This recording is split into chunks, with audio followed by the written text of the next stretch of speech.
Hi. How's everyone feeling? It's the end of the day, almost the end of the fair. I'm Christina, and I'm here with Dima, one of the co-founders of Emergis, and Joe, co-founder, founder? Co-founder. Of Institute, yeah. As well as Unit London. Mm-hmm. And we're going to be speaking about the merging of the digital and the physical. I personally feel that word that has been coined lately, the phygital, is kind of cringe, so I'm going to avoid that. I love it. You love it? I love it, for now, for the year. Phygital. We'll start by introducing each of our platforms. We each take on a different niche and corner of this emerging metaverse. I'll start first, and we can cue the slides. So far, just launched on Wednesday, and we are the first NFT marketplace for fine and emerging new media artists on the Solana blockchain. I found here that not many people yet have a Phantom wallet set up, and people are quite familiar already with MetaMask. But Solana has been known as like an ETH killer, and it's one of the top 4 blockchains, and we're riding that wave. I started this platform in 2019 as it gradually became one of the leading voices for art and technology in Southeast Asia. We can cue the next slide. Oh, here we are. Guys, you can use this. And we had almost, sorry? I got it, yeah, thank you.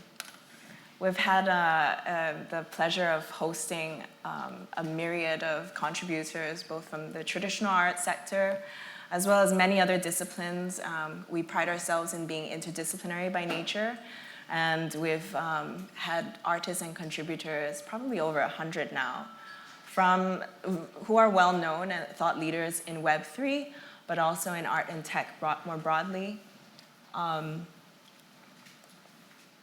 And as of Wednesday, you can check out sofar.online with the dash. And we want to present some museum-level curation and perhaps some of the best critical art writing on NFTs and Web3 out there. We actually began this journey of evolution to become an NFT marketplace because I spent about a year researching the blockchain from a speculative and feminist perspective, actually. And that whole issue is readable online. It's a very in-depth investigation into the blockchain as a medium, and it also deviates into its own rabbit holes. And our launch project is here at Art Dubai by London-based simulation artist Lawrence Leck. I'm not going to spoil it for you. You can head over to our booth, but it really is a meditative space for healing, and it's a exploration and a journey that will unfold all the way until January. And we are as well unveiling over the weekend a virtual gallery called Horizons in partnership with a London virtual gallery called Aura. And I'm not going to say too much about our DAO, which is in the works, but it will be a research-oriented DAO where artists, researchers, and thinkers can find a home, and they're working across many different disciplines, from regenerative finance all the way into XR, VR, and many different technologies. And that's a little bit about so far. Who's next? Yeah, we can go. Let's see, who's next on I think the green one at the top. We can head over to Institute. Not sure. Let's try it, John.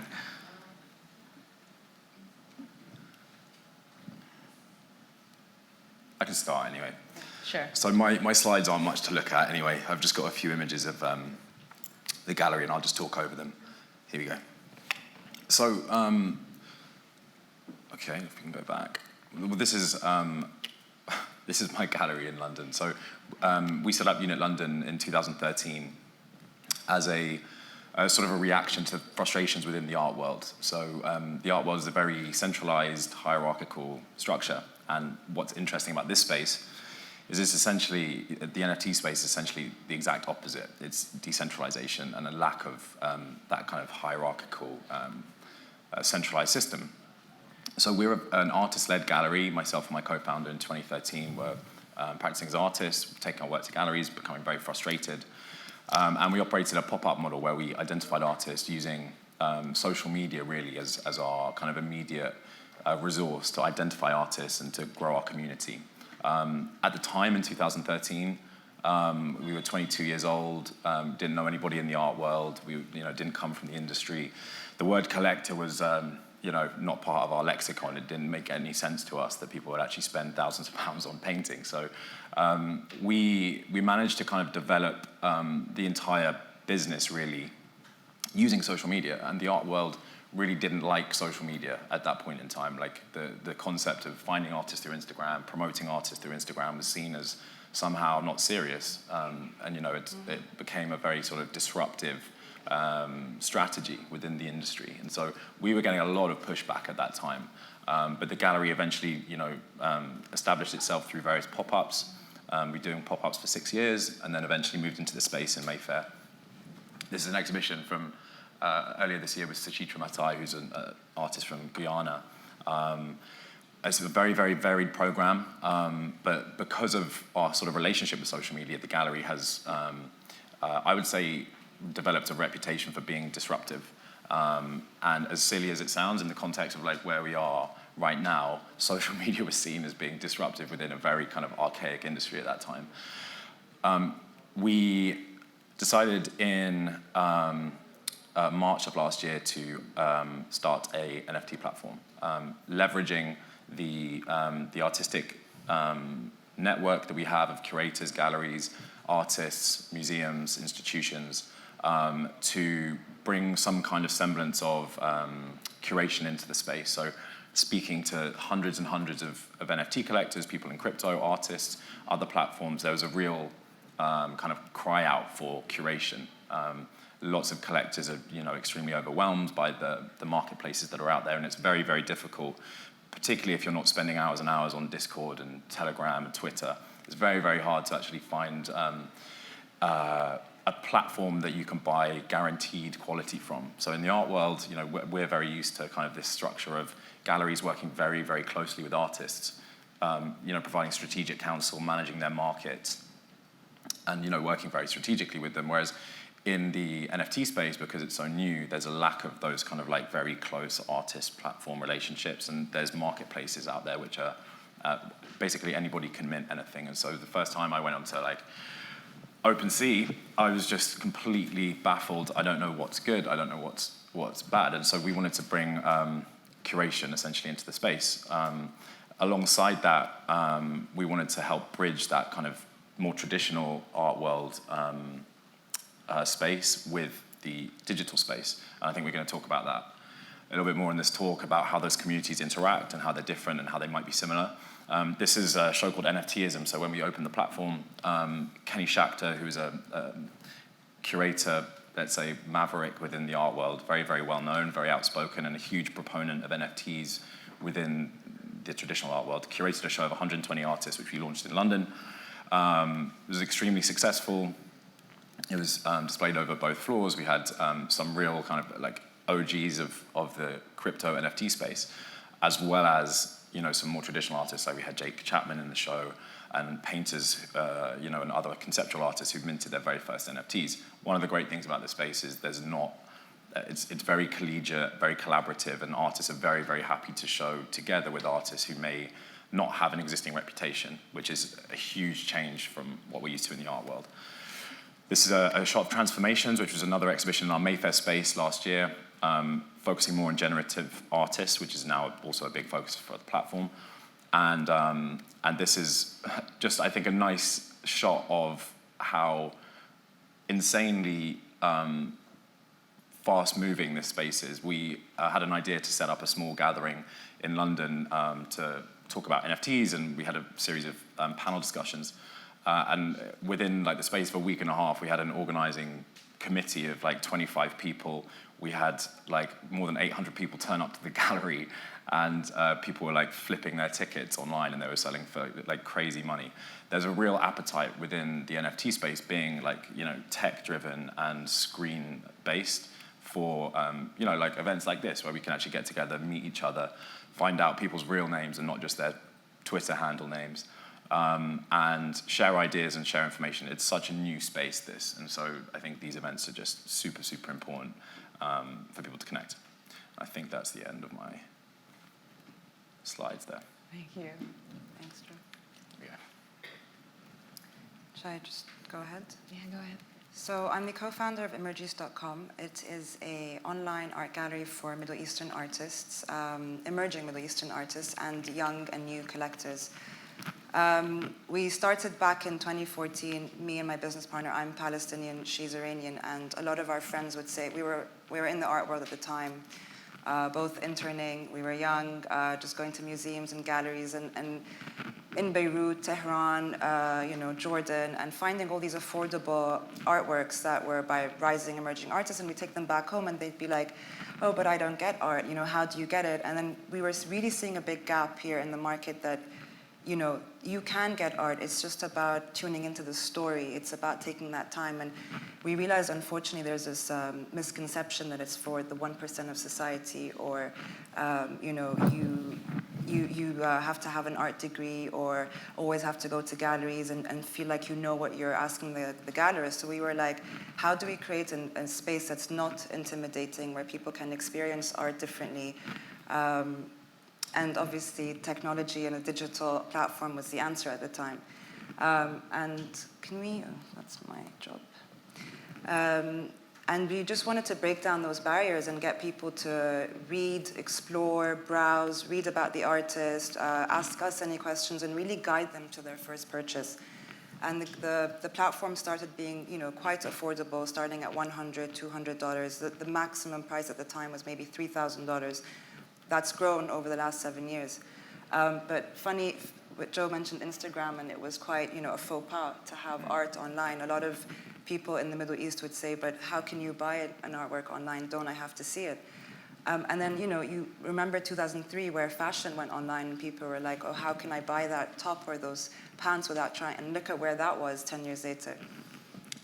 So we were very determined to go with this, and especially being from the Middle East and our artists were all over the globe. It was just really nice to bring them together under one umbrella and have them be part of this community, including our collectors. And we're third culture kids, and it felt really nice to know that there's a space and place where you can go and see other artists that, you know, resonate with you. And we found that quite nice for us as third culture kids to buy that piece of home, to connect to, you know, an artist that's Iranian that lives in San Francisco who had the same background as you. And, you know, this was what Emergist ethos was, a community, breaking down the barriers, feeling comfortable to experience and consume art through technology. But as Joe was saying, it was really hard to get people to come online and order. So we had to do a lot of physical events here in Dubai, and it was that phygital, I didn't know the word back then, but it was a phygital experience back then. We had to hold these auctions where young collectors felt quite empowered to lift their paddles at $1,000, $2,000, not something that's going to break the bank and their wallets. So that was really successful, and we had 4 of those, because then they'd go online. And they felt empowered to go online and actually, okay, I've seen what that artwork looks like. I know the price point. I kind of know my budget now. I feel confident to go and actually make that purchase because I know what I'm expecting. So we had to do a lot of that to get people comfortable with the process. And that really is about the journey. You know, you start small and take your time and really get to know your taste. So we really wanted to encourage people to, you know, discover their creative dialogue and expression through these events and through going online after and taking their time and reading everything. 7 years later, 2021, we're opening up our own NFT platform as well for it. Same ethos, same mission, same vision. And again, we're just really happy that technology, again, is cementing art collecting and facilitating access to artists. We're going to talk about this more, obviously, but, you know, the advent of blockchain technology and NFTs hasn't changed our mission and vision. If anything, this has cemented the mission, and we can now disseminate art more comfortably and actually more widely using blockchain technology. And that's it for me. Thank you, guys. I feel that we're all on the same page. We evolved kind of with the internet. And I do want to back up a bit and speak about this generational moment that we're in. How we're about the same age, right? We're millennials, and we grew up with the internet. We're probably the same age as the internet. And there are two generations that we can trace that are younger than us, Gen Z and Gen Alpha, who are completely born into screens, digitally native, plugged into video games. It almost feels as if we're naturally hypersensitized to digital culture, so much so that it's easier to be mesmerized by Refik Anadol's machine hallucinations over in the halls there than a Mark Rothko. And perhaps we can also say that we're already in the metaverse. In fact, that's the Wi-Fi password, right? For those who know. How are you seeing different generations react to or collect your digital artworks? And do you feel that there is a generational difference between? Yeah, I'll go first. So the collector base that we have, I would say, versus galleries that are our peers, is probably slightly younger, just because we're younger. There's a younger sensibility, and we built the collector base through social media. So naturally they have to have a smartphone, they have to be plugged in, they have to know how to follow accounts and all that stuff.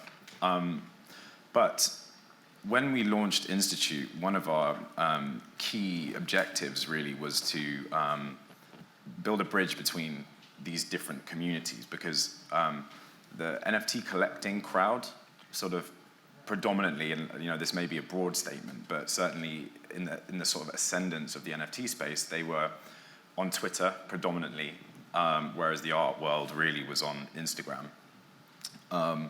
And the younger generations who are more crypto savvy, more digitally savvy, have much more of a fast trading mentality when it comes to ownership of things.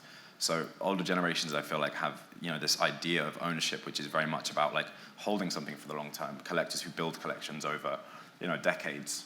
It's never about fast trading. It was about a close relationship with the gallery where you could buy something and build that relationship over time. Whereas because of, I think, our exposure to extremely fast communication, overexposure to just advertising and information, I think there's just a natural affinity for younger generations to just buy something, have it for a bit, get bored because they've seen a million other things, sell it. And so that trading mentality I see very explicitly in NFTs. There's also obviously mechanics around NFTs that make it not as not as faux pas to resell something. So if an NFT resells and there's a royalty built into the smart contract, the artist is actually paid. So in the art world, that often doesn't happen. So it's kind of okay for things to kind of trade a little bit quicker. And I think those younger generations, essentially it's building a new world, right? They're kind of trying to, in many ways, tear down the existing structures, which are, in many ways, in need of reform, and aren't optimal for artists or collectors, to create something that they see as their vision for the future. And I think that's a good thing. I think the difficult part right now is how do you kind of reconcile those two communities? How do you bring them together? What are the shared values between the generations? Honestly, walking around the fair and being at the booth here, the older generations are so interested in learning about this stuff. Yeah. There has to be an open mind when you're talking about NFTs and crypto, and the more open-minded they are, the more that kind of sharing of ideas and that dialogue can happen, which I think is very important for the future of the space. Yeah, and what I'm seeing is that, say, collectors have given their kids, maybe $500 or $1,000 to spend on NFTs. Are you seeing this? Yeah, I saw this yesterday. A collector came really interested to learn more about the art from a fine art perspective and about the artist and the story. And her 9-year-old was next to her saying, "Okay, Mom, we've got 7 ETH in our wallet. This is 2 ETH." And I I had to speak to the 9-year-old child to tell him more about the price range and what he's going to be getting with it. And so that was very new. It was a collector that I'm used to speaking to and telling them about the art, and then I had to speak price and ETH and the digital stuff to the 9-year-old Gen Alpha, as we were saying before. And let's speak a little bit about, say, the different marketing strategies between, for those of us in the room who may not be on Discord, what is it like to interact with Gen Alpha on Discord? What do you do? What is Discord? Gen Alpha. I haven't interacted with Gen Alpha yet. Those are born in 2000, so they're still, actually, sorry, 2010. Those are Gen Alpha, and they already, or 08, so they're between 12 and 15 right now, and they already have ETH in their wallets, and they're actually buying NFTs now. Back in the day, I had pocket change at 15 years old that I could maybe just buy a lollipop or whatever, go to dinner with my friends with. And now they're buying these NFTs. And for us, our platforms, we're actually having a much bigger cohort of collectors that we are targeting. So I find that super interesting. What was the question again? It's the marketing. The marketing part. And Web3. So I haven't actually interacted with them, but Twitter Spaces, on the other hand, has been really interesting because you're getting a lot of, I want to say Gen Z at this point, not millennials and Gen Z, Gen Alpha not yet. And the conversation has been really interesting because there's such a community aspect to it where everyone's helping each other, helping educate each other. And we all, in this space, we all feel really responsible to break that down because it's not that hard. It's really, some people might think, oh, I'm really intimidated, I can't get into it. But it's actually, it's there to make our lives easier. And that's the key idea that we have to remember here. It's there to make it easier, and it's just a matter of awareness. And that's what I'm seeing. It's awareness on Twitter Spaces with the Gen Z millennial crowd. Yeah, I think community is such an important word for this, and it's, very antithetical to how the art world was built. I think we all are interested in making the industry more accessible. And the way we built the gallery was through building community, really, really building that community, with a focus on creating accessibility, creating a two-way dialogue. And I think that's key to marketing, particularly in the NFT space. The communication is obviously much faster. And for anyone familiar with Discord, it's 24/7. I mean, it's such rapid it can communication. Get overwhelming. And so yeah, I think marketing is all about building the community, and I think more and more you're seeing this transparency just being a massive part of all culture. Across every industry, the more transparent you are, the more you have the ability as a brand to really communicate directly with your audience. The faster you grow and the more important you become. So it's a much more authentic way, I think, of building brand than it used to be. It's just that the cycles of attention are so brief in Discord. Do you find that? Yeah, I mean, someone said, some people message us on Discord and, within an hour it's disappeared halfway up the page and you're never going to find it again.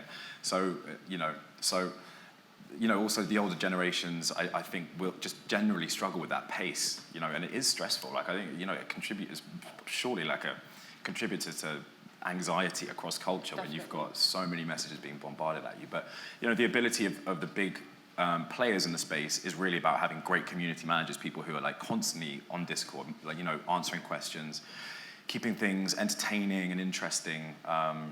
Once you've got the community, it's how do you keep them engaged? How do you make sure they're participating? They're looked after. And they're being looked after, right? Yeah, I mean, for our drop, we did a few AMAs, Ask Me Anythings, with Lawrence Leck, with communities like Friends with Benefits, and we are seeing these larger DAOs, as we say, decentralized autonomous organizations that are as well collecting, and their communities are active. But it almost seems as if you have to choose which channels you're devoted to because it's so overwhelming. There are almost a list of 100 channels within a single server. Yeah.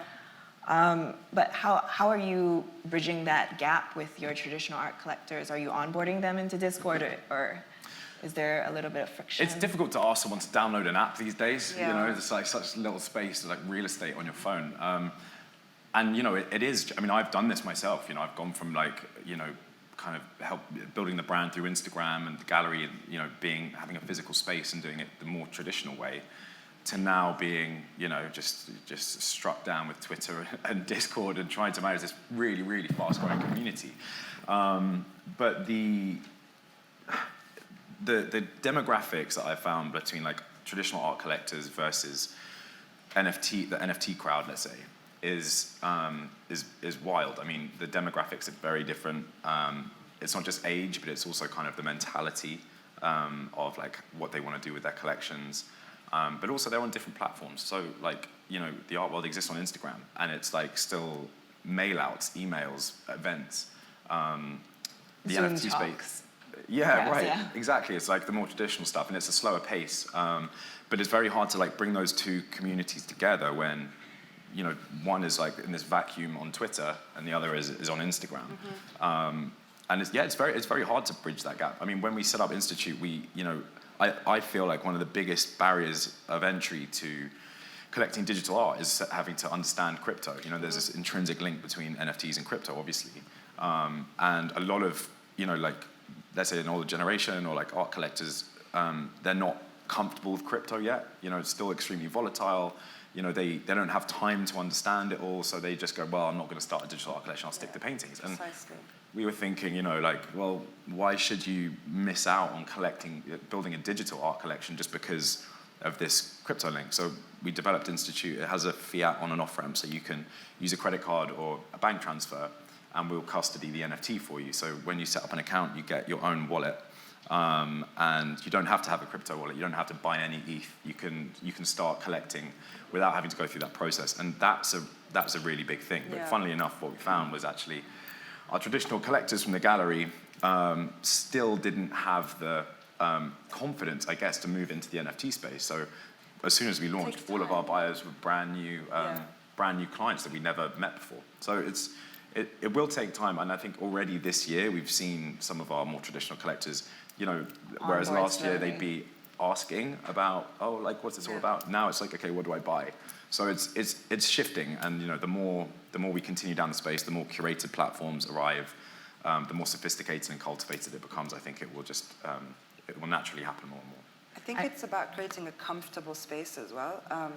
Further to Fiat is we have an onboarding one-on-one Zoom session, just, you know, comfortable. They can ask anything they want for now. Set up their wallet together, just talk them through the process, because they really want to get into this space, because it's not just about, you know, an NFT, I want to have an NFT. They really love the art, and they see it just like they've experienced their physical artwork, and they want to put it on a projector in their house or on the screen or on their iPads for their kids.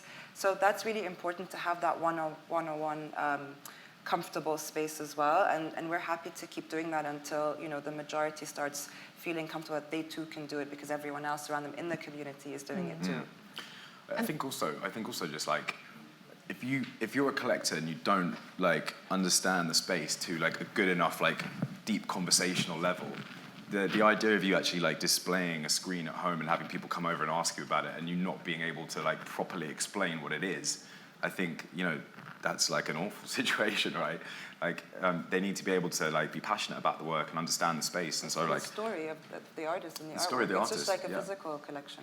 Yeah, and I think that the other like generational difference is also, which is both exciting and disturbing at the same time, is, you know, these younger generations, their digital identities are so important to them, you know, and in the same way that like older generations, maybe it's like the clubs, the members clubs that you're a part of, or the football club that you support, or, you know, these memberships that you have to various different clubs are kind of expressions of your identity, and they say a lot about the community and the people you hang out with. In the same way that if you have a Mark Rothko hanging, you know, in your living room, that says something about your status, and it's not just about the visuals, it's also about what it says about you as a person, how that's expressed. And these younger generations, you know, whether it's through gaming, they are obsessed with like blue ticks on Instagram or a blue tick on Twitter. They want to be verified because that says something about them. And I think what we're seeing now is, you know, with apps where you can view whatever somebody has in their wallet, the NFTs that you buy, the projects that you buy, the things that you've actually spent your money on, are the things that now express your identity in the digital world. And I find that like a very natural progression, but I think it's From also like Instagram, terrifying. From having your identity So- come through on an Instagram profile, but this is more depth and breadth of Yeah, so it's showing kind of, that up. because, Instagram now is just a performative app, Yeah. it's not real. It's like everyone's best life, which doesn't exist, and I think what you spend your money on is ultimately like the best indicator of what you actually, who you are and like what you do, right?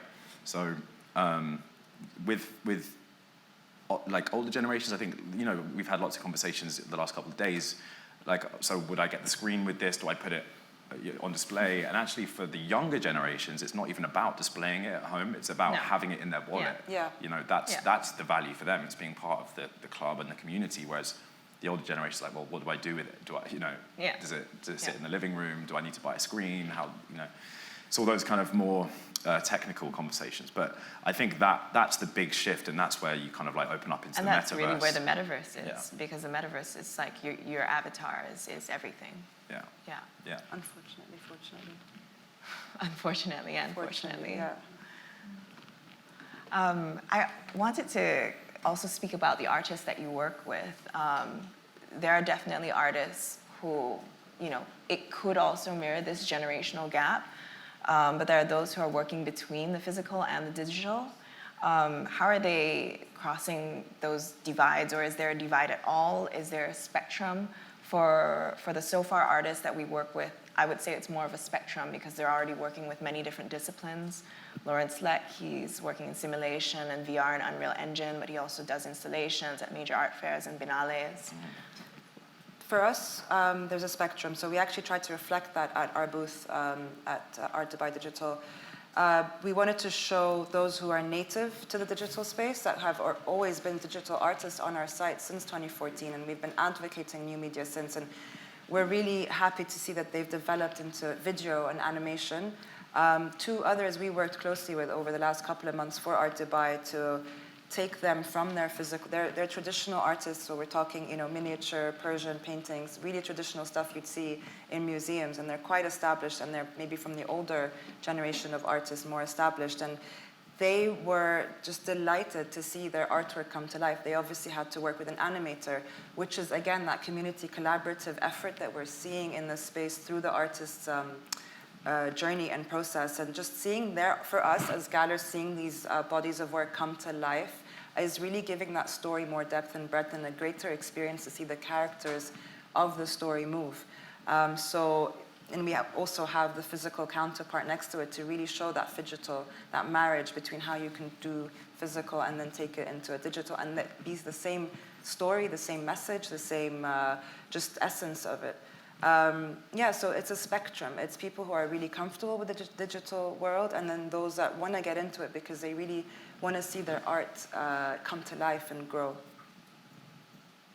Yeah, so when the Beeple sale happened last year, I think every painter just had an existential crisis moment, because and it's like kind of very valid. It was exactly 1 year ago. Yeah, right. And like lots of these. I was in the room when that happened on Clubhouse, and I had no idea. He would just start screaming, and we were like 69 million. It was crazy, and he literally almost passed out on Clubhouse. Oh, it's insane. And the art world is just all about money. So basically, the art world became instantly obsessed with NFTs. But painters, I think, like analog artists, let's say, or like traditional media artists. I had so many calls from artists who were like, how do I do this? Like, how do I make my NFT? And there's kind of almost like a sense of like a fear of being left behind, and I hate that. I had to reassure. But there's a lot of that right now. Yeah, really having to reassure crypto guys. Largely. Yeah. But yeah, just having to reassure lots of artists, I think that like they're going to coexist.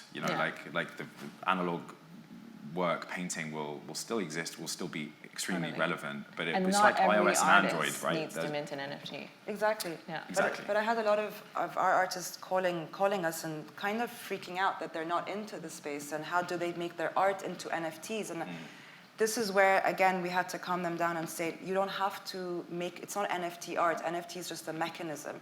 You have to stick to your medium. So NFT is validating your artwork as a token on the blockchain, so you can track its provenance and track its owners and collectors. So that kind of, calmed them down and said, okay, so can I mint my photograph, my photographic series on the blockchain? Yeah, that's totally fine. You don't have to push the envelope or reinvent the wheel with your art. You can stick to your medium and your message, essentially. I think I have like a little bit of an issue with like painters who just kind of there's a lot of this out there. Do it for the sake of just doing it. Yeah, because it's like I'll take the image, I'll animate it and make it without as an thinking NFT. through the process. Yeah, I always say to our artists that it has to make the most sense within your own practice. Yeah.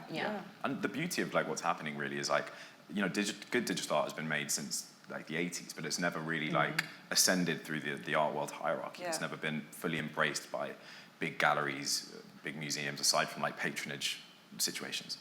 And so, I feel like the artists who are using the technology, and have been using the technology, who've been making digital work for so long, like the blockchain mechanic, like the ability to actually give it, a sense of intrinsic value and authenticity and originality, like that is game-changing for them. Yeah. And so it's like, let them have their moment. It's these guys who've been making this work authentically because it's what they do, it's what they're passionate about. They're the people who should really, and at the top level, they're the people who are benefiting most from blockchain, but 100%. It has to be authentic, I think. Yeah. I want to say a story about a really well-known Palestinian artist. I don't know if anyone in the room knows Samya Halabi. She's a very established artist. She's in her 80s now. But she was doing a lot of digital art back in the 80s and 90s.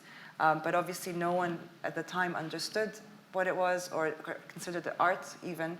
Now she's in her 80s and she's bringing all that back and opening up her files and minting that. And it's really affordable. Her artwork goes for, the much higher price points. And now this is very affordable, where all the younger generation who have grown up hearing about Samya Halabi can now afford her digital artworks that are minted on the blockchain. So that is empowering artists and collectors at the same time, which is fantastic. That's incredible. We're coming up to the top of the hour, so I'd like to open it up to the floor for questions. Great, we've educated you really well. Everyone's ready to go home. Questions? Go ahead. There's someone in the middle of it. We can hear you. Yeah, we Sure. can hear you. I'm curious about how the different logics that tend to get applied to contemporary art practices versus practices that are more situated or emerging from crypto communities are conversing with each other or not, and how you see this shaking down in the coming years. Where do you see the overlaps aesthetically and conceptually? Where are the points of disconnect, and is there some promise in bringing these communities together to speak to each other a little more directly? Well, I can speak to this.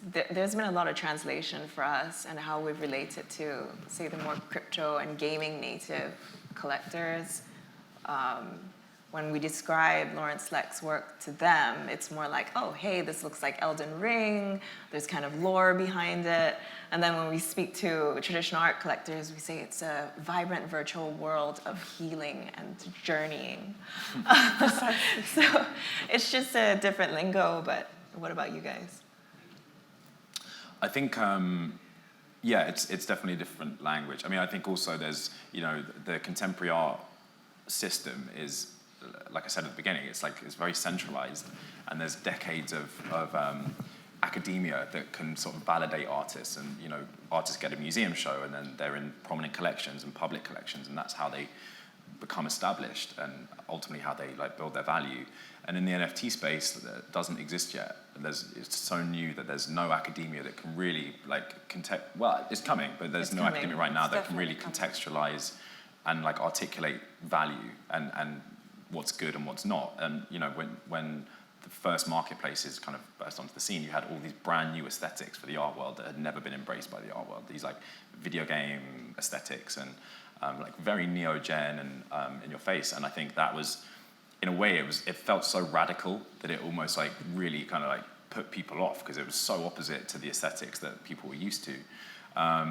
And I think like now as the space is maturing and there's more kind of curated platforms that are entering the space, you're starting to kind of get that articulation of taste is getting there, you know, and people feel more comfortable buying from particular platforms and brands because they know that there's a vested interest in the artist that they're working with, and there's going to be a career course for that artist. So yeah, I think it takes time. I mean, it takes things like this. It takes exhibitions. It takes people to actually write those catalog essays. It takes museums to start embracing the work. It takes big collectors to start buying NFTs and displaying them for them to merge. And it will happen. It will 100% happen. It's happening. It just takes, It's happening. It's happening, yeah. Yeah. Yeah, so I think it's a natural progression. As everything in the world is becoming more digital, we're interfacing much more with screens. It just makes sense that the programmers and the coders are going to be the artists who start to rise and gain prominence. Yeah, I just think it's a once in a lifetime, once in a generation opportunity to see something start from scratch, so to speak, and see these artists find their space and grow. And like you were saying, like, you know, the collectors buying these NFTs, and it's just going to take time for us to also visually get used to this aesthetic. But it will happen. I think, you know, so much has happened in the last year, and a lot of traditional art collectors have bought NFTs, and I think just by next year, art to buy digital will look very different, where you're going to have people walking around and just zapping their phone on a QR code and buying that NFT immediately into their wallet with no onboarding. This is my prediction for next year. Thank you. Do we have any last questions? I have a question. Yes, sir. Where do you see NFTs after 20 years? 20 years. That's a while. Where do you see NFTs after 20 years? Oh my gosh, I can't even predict. We might just be in the metaverse, all of us, experiencing those NFTs. It's quite a while away. Yeah, probably NFTs will be part of our. I'm looking at you. I see them Crystal ball. not from the art perspective, but you know, they will definitely be our tokens for concerts or, you know, tickets and just everyday. Yeah, they'll be things. part of our wearables. Yeah. I feel. You know, I think that. Well, I have an Oculus. Does anyone use Oculus? They have these, and I mean, Put your Facebook hands up if you know what aside, an but Oculus is. I think that once the hardware catches up with all of our devices, it'll be much more seamless. Yeah. Yeah. I think we've also focused, I think, naturally on the art aspect of NFTs Yes. here, but like the proportion of the market that art, you know, assumes is very, very small. And the biggest applications of NFTs are like celebrity brand IP, hospitality, ticketing, and, you know, like we're working with some fashion brands and they're creating tokens. And I was having a conversation the other day about, because I was trying to wrap my head around like digital T-shirts and shoes and digital handbags. Like, what do you do with that? How does it work? And I was then told about AR glasses. And so, like, if you have a Gucci handbag, a digital Gucci handbag in your wallet, and I put my AR glasses on, you can be holding it. Totally. And that's where I think NFTs, like the real value will be, is in that kind of basically blending like the I don't real know if world that will and be the gone digital in world. 20 years. 20 years is a long time for the NFT market. It's a really long Who knows if time. we'll even be here in 20 years? Go ahead. Do you think it's going to die? Sorry? Don't you think the NFT hype will die? I think it'll be a full generation of the internet. But I'm bullish and I have a stake in this.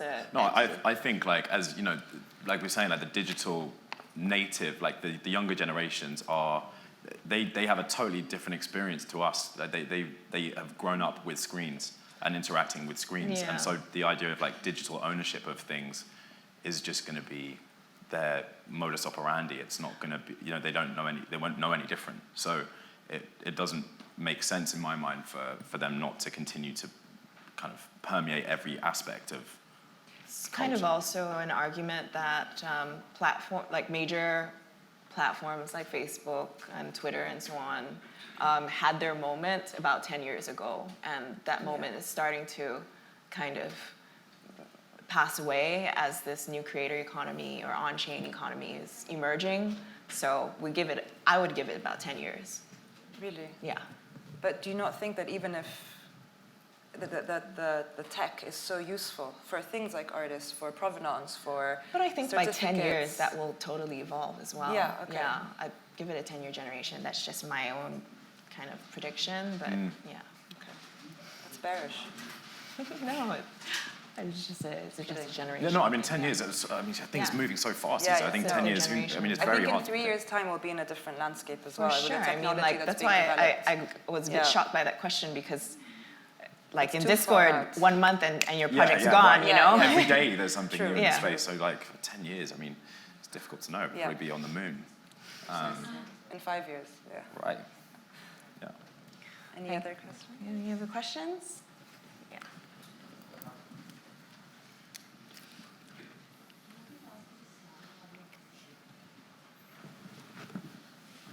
Thank you for a great presentation. I'm kind of thinking for myself at first because I'm a graphic designer and I was thinking, wow, look, all these digital stuff that I've been making can are worth value now, and also my colleagues. But the more important question now in my mind is I'm also a professor at university, and we have art students and we have design students, and none of us know any of this. So, I mean, the process of bringing the next generation, of course, some of them are just learning online, just participating, and just kind of becomes just kind of fluid learning. But do you see like new courses coming up, or like kind of a new almost kind of career paths on this, or kind of merging with the old paths on the academia level? Any thoughts on that? I have encountered communities in Web3, and this is the third generation of the internet I was speaking about, that are congregating on Discord and Twitter that are specifically educational. There are fellowships and kind of educational communities that one can join. I think on the artist side, like as an artist, way back when, you had to know the right people. It's all about who you know, right? And you approach a gallery, and maybe if you fit, you might get on the roster and have a show. And now it's like, it's really about, it goes back to community, I think. You can learn a hell of a lot. I mean, I've learned everything from the community. I've found people in the community who were like really generous with their time and like educated me on the space. But for artists now, it's if you build a big enough community, the platforms, the galleries will come. It's kind of, it's gone from being centralized like this to actually being like wide open. So if you can build your community, you can build your audience organically, then that's the best way to like get access into the system. Yeah, thank you so much, everyone. And I hope that you enjoy the last day of the fair.